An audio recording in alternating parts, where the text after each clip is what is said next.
Penjabat Wali Kota Ambon, Bodewi Nuwatimena mengeluarkan surat edaran nomor 003-02-03-SE-2023 tentang penyesuaian jam operasional tempat hiburan, restoran, rumah makan, kafe, sektor usaha kuliner selama bulan suci Ramadan 1444 Hijriah.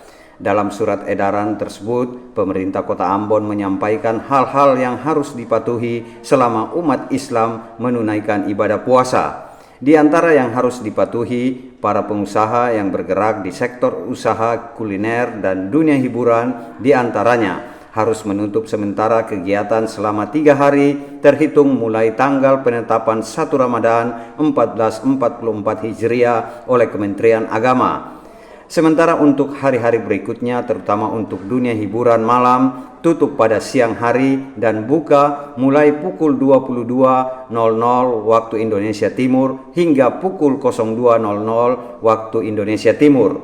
Dalam surat edaran, penjabat Wali Kota Ambon yang terdiri atas 4 poin juga menghimbau para pemilik dan pengusaha restoran dan rumah makan, kafe, warung atau usaha sejenisnya agar dapat memasang kain atau tirai pada pintu atau jendela pada siang hari. Pengusaha bola sodok, tempat permainan anak-anak dibuka mulai pukul 09.00 waktu Indonesia Timur dan akan tutup sementara pada pukul 12.30 waktu Indonesia Timur hingga pukul 13.35 waktu Indonesia Timur. Aktivitas usaha mereka dapat dilanjutkan kembali pada pukul 14.00 waktu Indonesia Timur hingga pukul 16.00 waktu Indonesia Timur.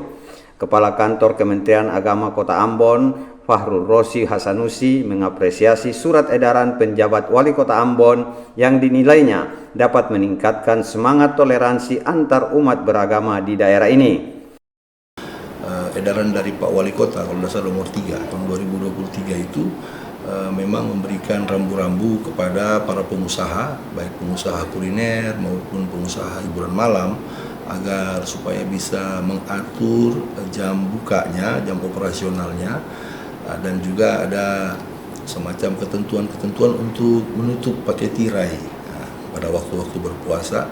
Semua ini memang dalam rangka untuk memelihara perasaan, untuk menghormati sesama kita sebagai pemeluk agama, dan juga agar keamanan tetap bisa kita jalin, toleransi tetap kita jalin dalam bulan yang baik ini. Saya kira itu sangat baik dan kita sebagai warga kota patut untuk mendukung edaran Pak Wali Kota itu. Dalam surat edaran tersebut, penjabat Wali Kota Ambon menghimbau masyarakat agar tidak makan, minum maupun merokok pada siang hari pada tempat-tempat umum agar tidak mengganggu umat muslim yang sedang melaksanakan ibadah puasa. Boy Nahrum, Berti Opir melaporkan.